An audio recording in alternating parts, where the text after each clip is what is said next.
are Locked On Packers, your daily Green Bay Packers podcast. Part of the Locked On Podcast Network, your team every day.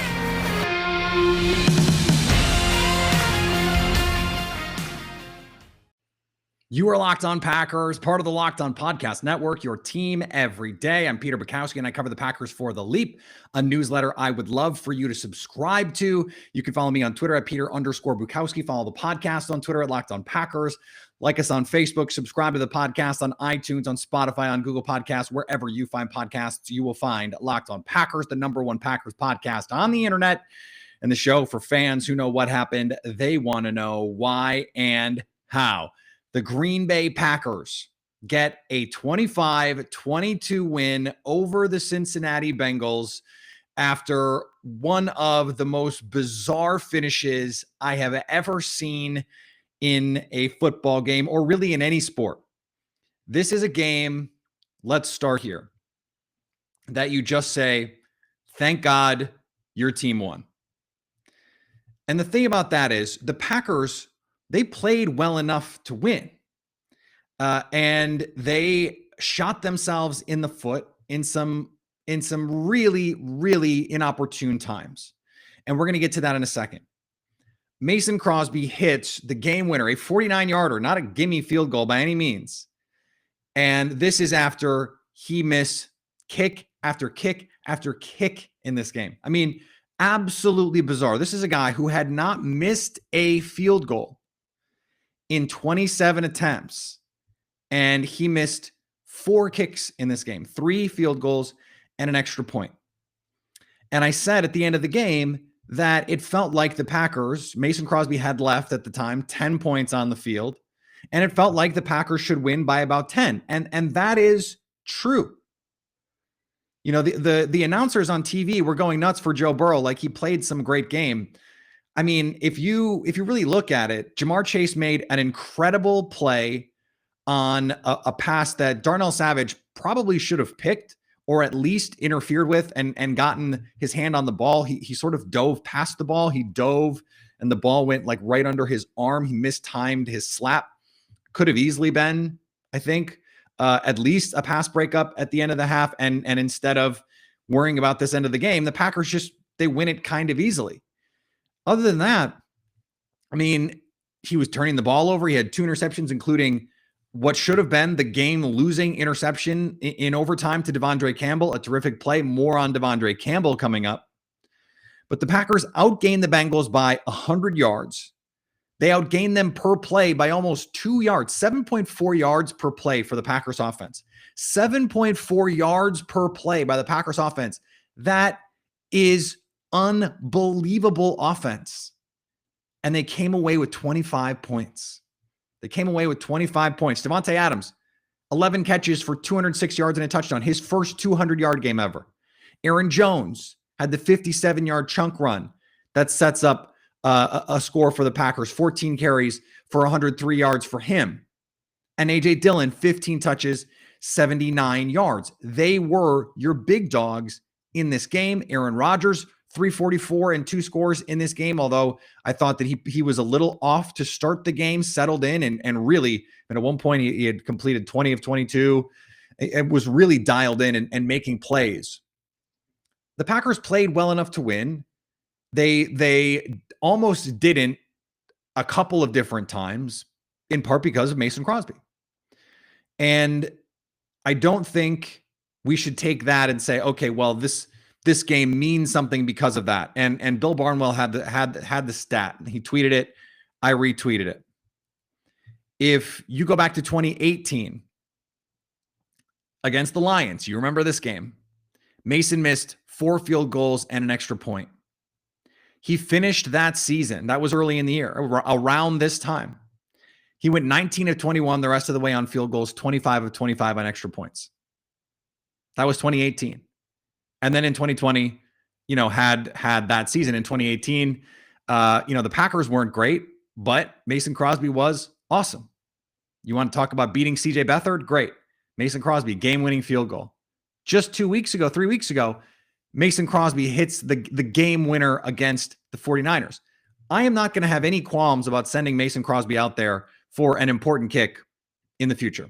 And I don't think Matt LaFleur is either. I don't think Aaron Rodgers is. I think they have faith in Mason Crosby. Now, if this means they go a little more aggressive in opponent territory and on 3rd and 8 are fine getting 6 so that they can go for it on 4th down rather than kick it, that's totally fine with me. You don't feel like you have to force it to get the first down, knowing that you're going to kick on 4th down on those 3rd down play calls. Don't feel like you have to do that. Now, you hope to avoid those situations in general, and you're not always going to be able to do that. So you hope that you can marry your play calling with your approach there. For the Packers in this game, they let it be this close for 2 big reasons. Their situational defense was not good. And offensively, this was not a great game. They opened the game with a great first series. They didn't score, but I loved the scripting. I loved the creativity in the run game. Matt LaFleur was dialing up some interesting things. And then it started to break down. And then all of a sudden they found the rhythm again. And really, for most of the game, they moved the ball. They moved the ball on basically every drive that they had, even their punts. They were able to move the ball with the exception of one punt in the first half when they gained 0 yards. That first drive, they moved the ball. On the interception drive, they had started to move the ball. Aaron Rodgers got a little aggressive. Then the rest of the way, their drive chart: touchdown, field goal, touchdown, end of half, field goal, missed field goal, missed field goal, missed field goal, field goal. They were in a position to score basically every time they touched the ball against a defense that had been playing well, against a defense that by DVOA was much better, by the way, than the Packers defense. And it is pretty remarkable that they were able to do all of that. Cincinnati 5th in DVOA, 5th, 11th against the pass, 6th against the run, 5th in defensive DVOA. This has been an elite defensive team to start the season.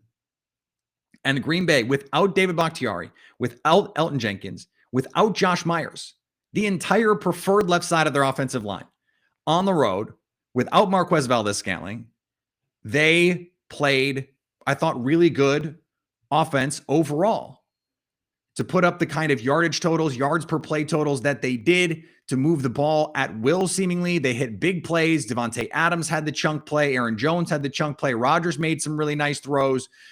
And A.J. Dillon had a little break-off run.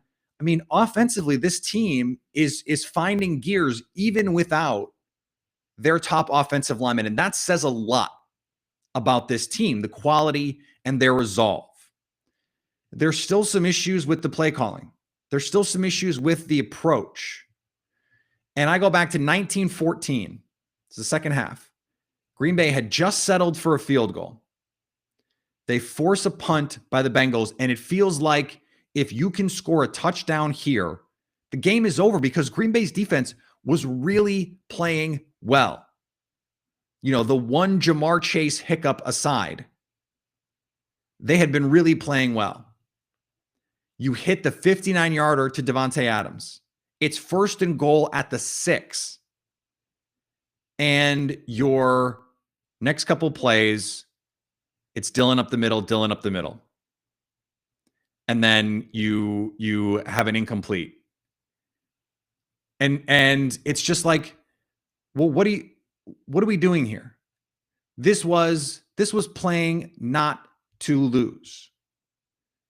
It was a cowardly group of plays. That's what it was. It was playing not to lose. It was, okay, well, you can make it an 8-point game here with the field goal, so let's not try anything. This was the best schemed offense in the red zone last year. They were unstoppable. They had a whole meme about it. It was the gold zone. I love gold, all that stuff. They were unbeatable down there. And they settled for 2 field goals in that area in this game. You just can't do that. And one inside the 10. You have Aaron Rodgers, Devontae Adams, and Aaron Jones. You cannot settle for field goals inside the 10, especially when you have a chance to put this game away.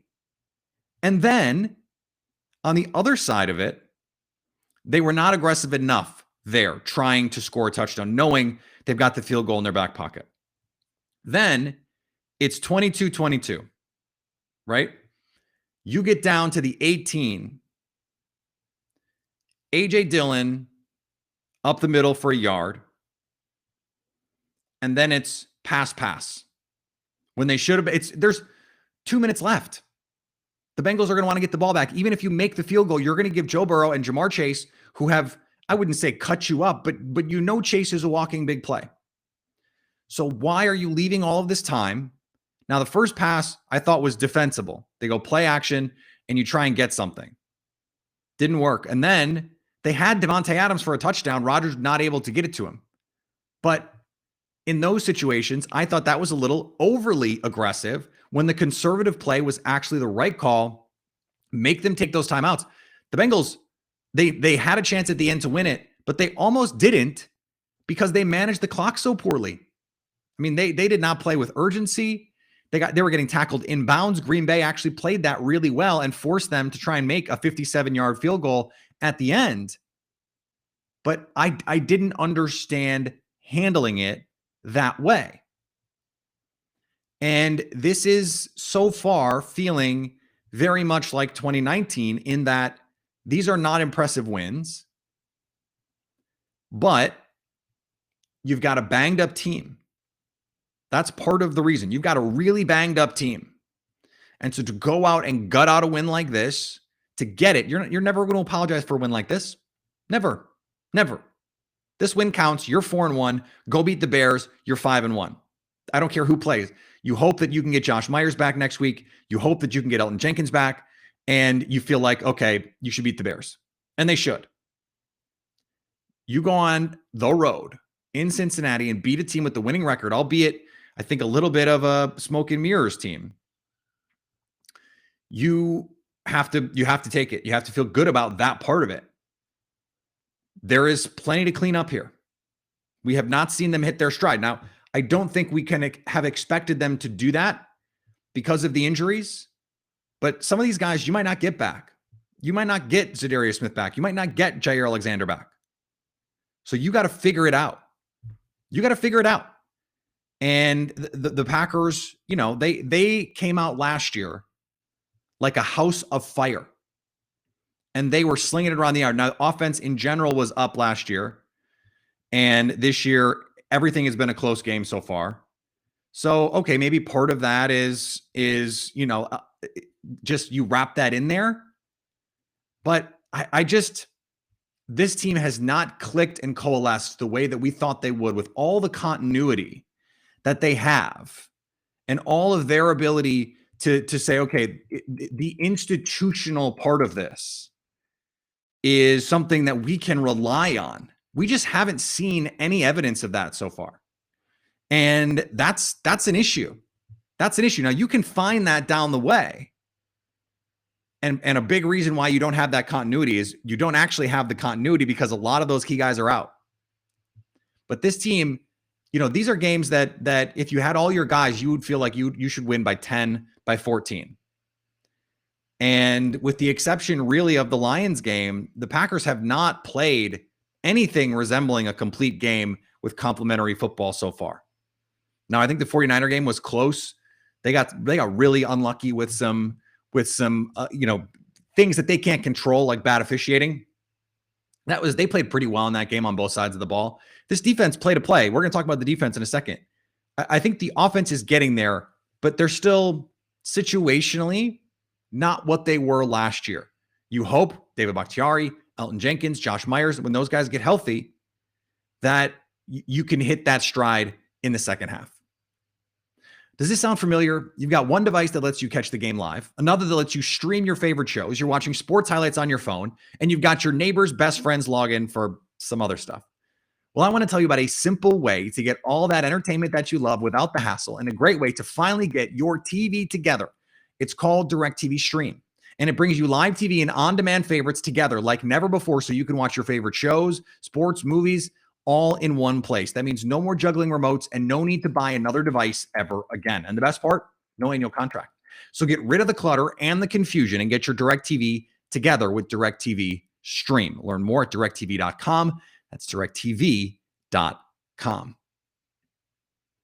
If you're like me, just about every day you stare into your cabinet going, I don't have anything good in the house. If you're a cheesehead, you probably love cheese as much as you love the green and gold. You know how the best part of the grilled cheese sandwich is the cheese that melts off in the pan and gets crunchy?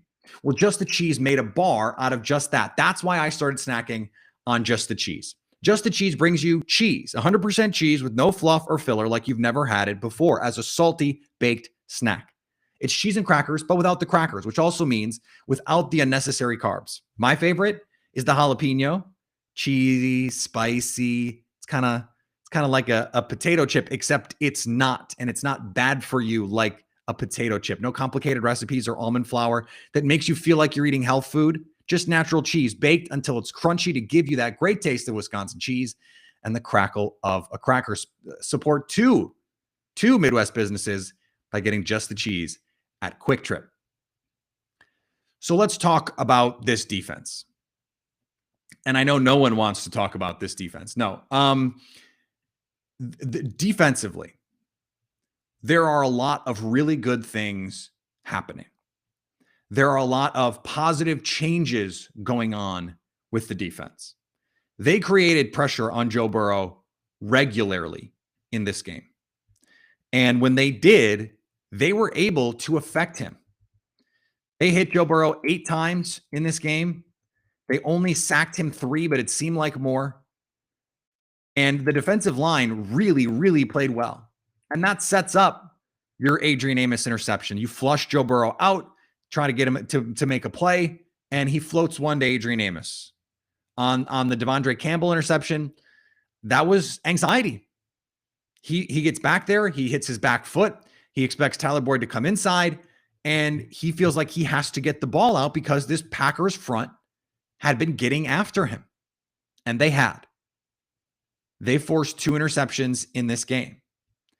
And they, I thought, play to play, were extremely good. They held Joe Mixon to 33 yards on 10 carries. And although I said, situational football has been a problem this season, Bengals were 5 of 14 on third down. And at one point, they were 1 of 8. 1 of 8. And then they converted one, and then the Packers got to stop. It was really late in the game when they started to convert some of those third downs on that last drive to tie the game. They gave some up. But situationally, in the red zone, I mean, the Bengals had made it 17 straight opponents to score in the red zone. That part of it has to stop. It has to stop. They have to be more aggressive in the red zone. They continue to play this sort of no big play defense where everything is in front. And it's like, well, there's nowhere to go.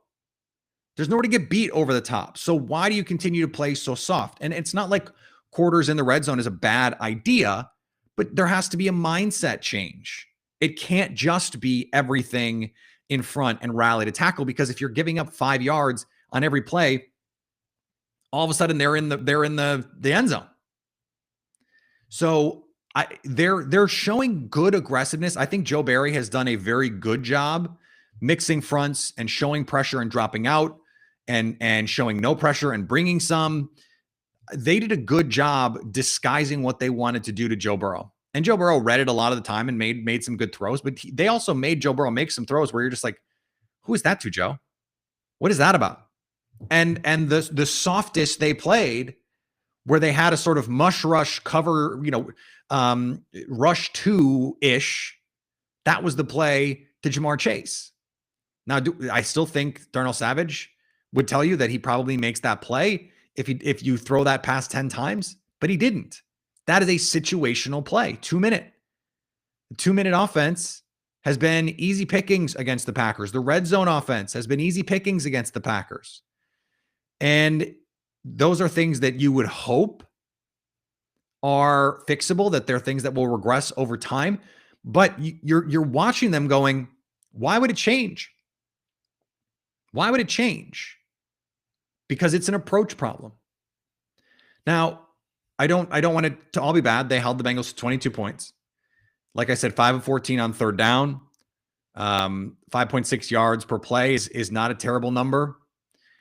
And then the turnovers, the QB hits, the pressures. They're playing the right kind of defense for this team. And to do it, no Jair Alexander. Kevin King got hurt in this game.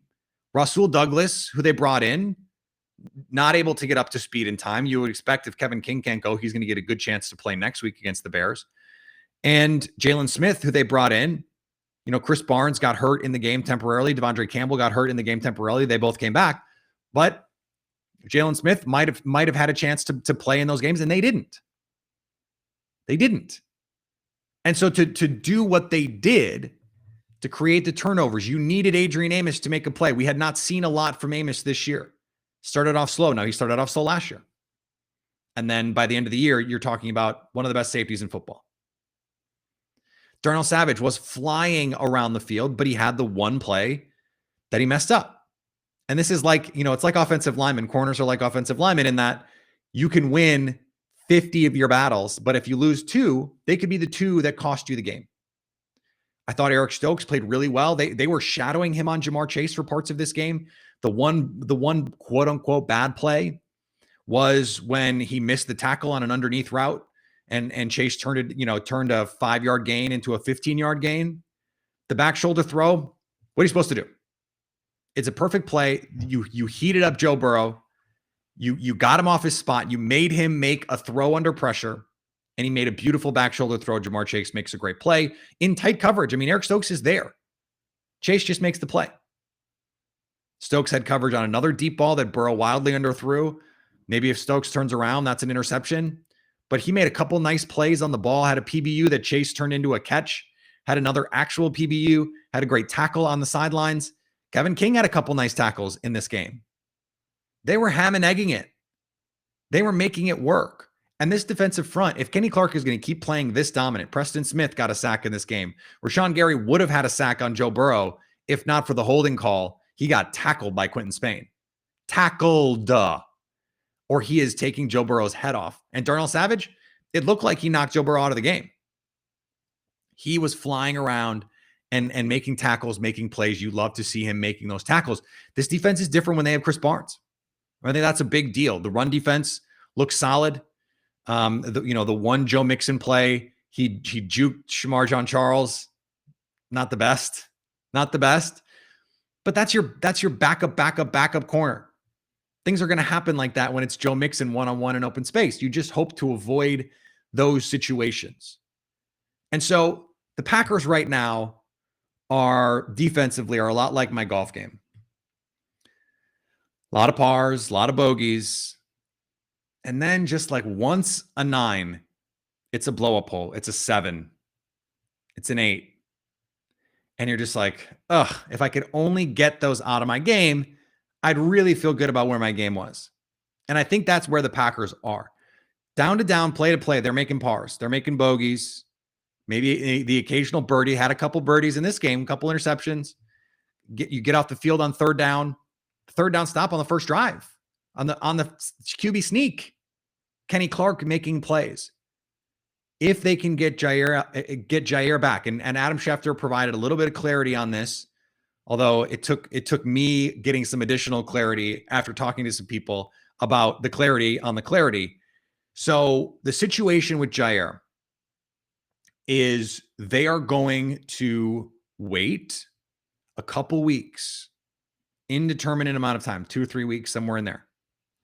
See if the shoulder is healing. And if it is, then you put together a plan. Okay, it's healing. We think he'll be, good to go in whatever, a couple weeks. He can play in a sling. He can play in a shoulder harness, whatever these things, not like a sling, but the shoulder harnesses that they wear.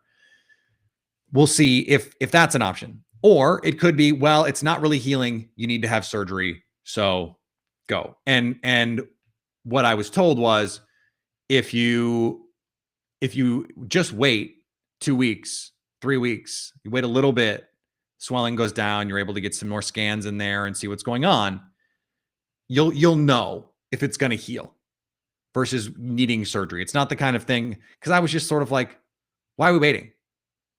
Why why wait? Or why not wait? Excuse me. Why jump right to surgery? Why just wait 2 or 3 weeks? And the response was, well, because you'll know in 2 or 3 weeks what the situation is. So everyone's on the same page, it seems like. And I think they're good there. We don't really know what to think about the timeline for JR right now. Luckily, Eric Stokes is playing really well. And it was not Eric Stokes who gave up a bunch of plays to Jamar Chase. There was the big play, the 70-yarder. Otherwise, play to play, the defense was good. And Eric Stokes, the incredible play that Chase made in overtime. It's just a guy making an incredible play. Jamar Chase is going to be a superstar receiver. It's going to happen. But the fact that you feel comfortable putting him out there, matching him at times on Chase, I think that shows a lot of confidence in your rookie. I hope that the rookie, sort of receives that confidence and allows himself to be imbued by it. And we'll see what that means for him and this defense moving forward. But they've got to find a way. They've got to find a way to ham and egg it, because they're not going to have Z for a while. They're not going to have Jair for a while. So the other guys have to be stepping up, and that's what you're seeing on the interior. TJ Slayton had a sack today. Dean Lowry played a really good game. If Dean Lowry's playing well, this defense can really do something, because Kenny Clark is just a monster. He's healthy and doing stuff. Rashawn Gary plays his butt off. And Preston Smith, he's making a play a game now in the passing game. A key play. Had a big-time sack in a key spot against the Bengals. So they're finding guys to give them plays. That's what they need in the red zone. They need a little bit more aggressive approach. And they need to be flying around. And that's what they've been doing. So if you can just tighten up, avoid those blow-up holes, avoid those triple bogeys. And it's not always big plays.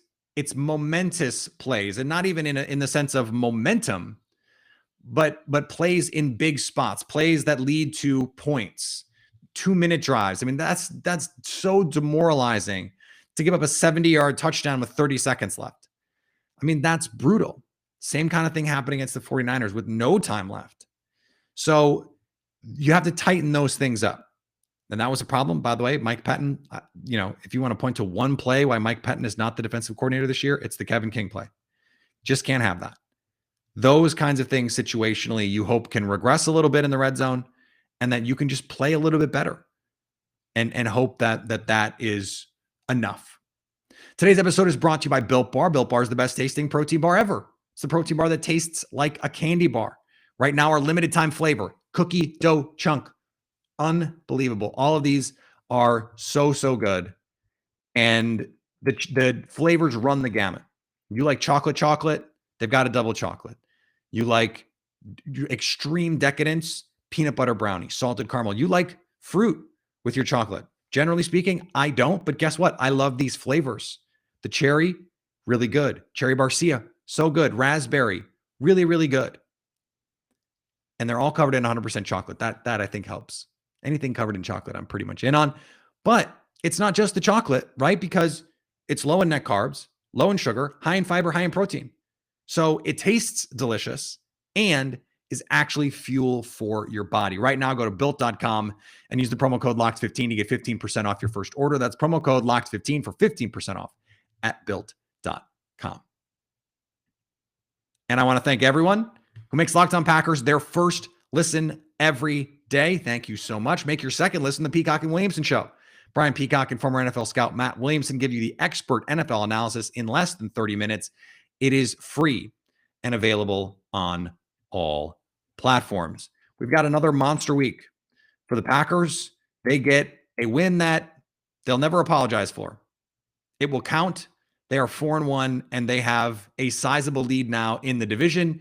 They've got Chicago. They've got Washington coming up. These are games that you got to win while your guys aren't healthy, because then you've got the Cardinals, you've got the Chiefs. The Seahawks game seems a little bit easier now. Vikings and Rams before you finish the season. Bears, Ravens, Browns, and then Vikings, Lions. So you've got to get healthy. You've got to get a little fat even on these next couple games. And if you get to 5-1, 6-1 before that Arizona game, KC, those are going to be really tough games, probably without some of your horses.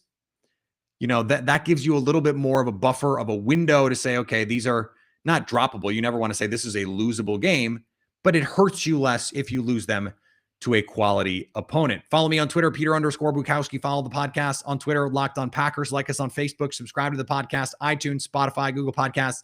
Wherever you find podcasts, you will find Locked On Packers.